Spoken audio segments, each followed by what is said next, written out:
नमस्कार दोस्तों, आप सभी का स्वागत है स्टेनो हेल्प में। तो दोस्तों, अगर अभी तक आपने टेलीग्राम ग्रुप ज्वाइन नहीं किया तो जल्दी से जल्दी ग्रुप को ज्वाइन कर लें, क्योंकि वहाँ पर आपको जो क्विज मिलते हैं वो मिलते हैं हिंदी से रिलेटेड, शुद्ध और अशुद्ध वाक्यों से रिलेटेड। तो दोस्तों, बेहद ही शानदार क्विज हैं जिनको अगर आप डेली करोगे तो आपकी हिंदी में कुछ ना कुछ सुधार तो होगा ही होगा। तो बिना समय गंवाए स्टार्ट करते हैं दोस्तों। 3, 2, 1 स्टार्ट।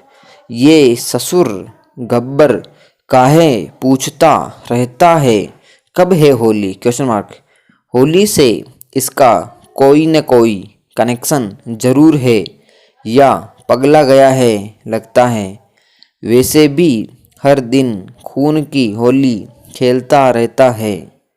इसको लाशों को देखकर मजा आता है।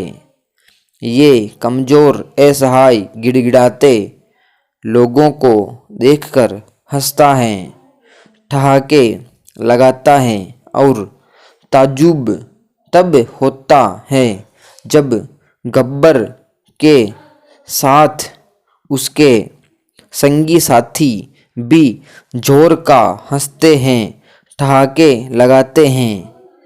उचित अनुचित को दरकिनार कर उसकी हाँ में हाँ मिलाते हैं विराम। कमाल है गब्बर, न बच्चा देखे न बुढ़ा उसके शोषण दुख दर्द में पता नहीं काहे का मजा लेता है। Question mark. जरूर पैशाचिक योनि से आया है विराम। देखो कैसे दूसरों की तकलीफ पर खीसे निपोरता है, जैसे जंगली जानवर खून से सने होठों पर जीभ फिराता है विराम पैरा।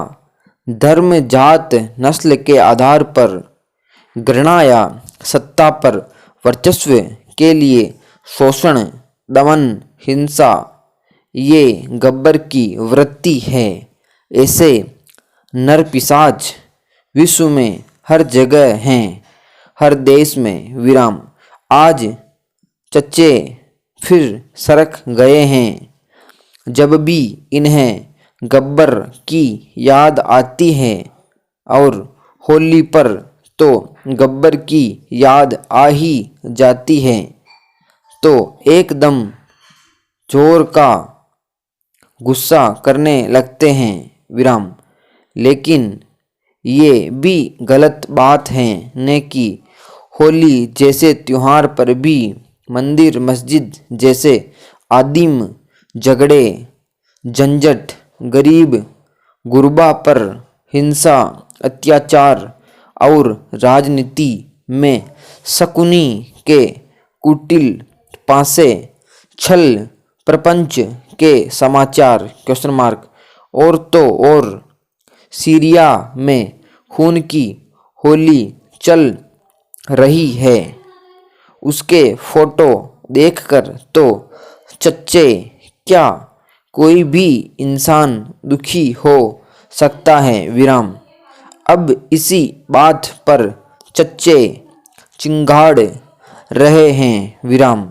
उन्हें हर तरफ गब्बर ही गब्बर दिखाई दे रहे हैं, देश में परदेश में विराम। उसके सवाल डरा रहे हैं, वो पूछता फिर रहा है, कब है होली? क्वेश्चन मार्क पेरा। पिछले आलेख में आपराधिक षड्यंत्र पर चर्चा की गई थी। इस आलेख में राज्य के विरुद्ध अपराधों के संबंध में चर्चा की जा रही है तथा उन अपराधों का सारगर्भित उल्लेख किया जा रहा है जो राज्य के विरुद्ध किए जाते हैं विराम पैरा। लोकतांत्रिक व्यवस्था तथा नेशन स्टेट के युग में राष्ट्रीय सर्वोच्च होता है विराम।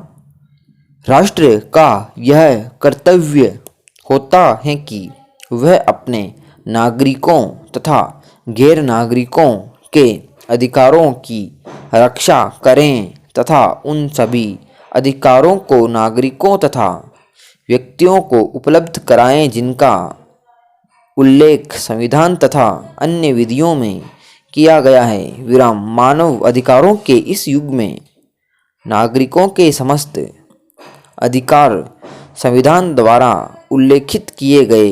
यह अधिकार केवल संविधान में ही उल्लेखित नहीं किए गए हैं, अपितु अनेकों विधियों में इन अधिकारों का उल्लेख किया गया है। विराम जैसे कि एक व्यक्ति का भयमुक्त वातावरण तथा समाज में रहने का अधिकार है।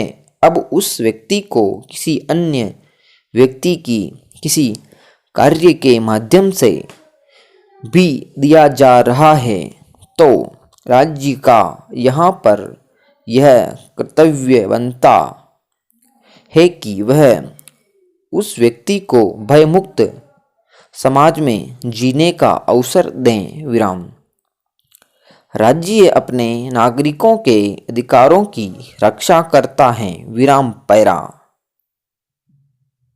विद्वानों द्वारा कहा गया है कि किसी संप्रभु का आदेश है, अर्थात विधि किसी मानव अधिकारी दृष्टिकोण को अपनाएं या फिर प्रकृतिवादी दृष्टिकोण को अपनाएं, इसका कोई महत्व नहीं है। महत्व केवल इतना है कि विधि संप्रभु का आदेश है। विराम समाप्त। तो दोस्तों ये थी डिक्टेशन, आपको कैसी लगी? इसमें कुछ थोड़ा मैंने चेंज किया था बोलने में, तो कहीं थोड़ी स्पीड 4 से 5 वर्ड मिसिंग हो गए, जैसे ऊपर नीचे हो गए, तो आप एडजस्ट कर लें, क्योंकि इसी प्रकार से जो वक्ता होगा एग्जामिनर उसमें ऐसे ही बोला जाएगा आपको। तो मिलते हैं नेक्स्ट वीडियो में। जय हिंद।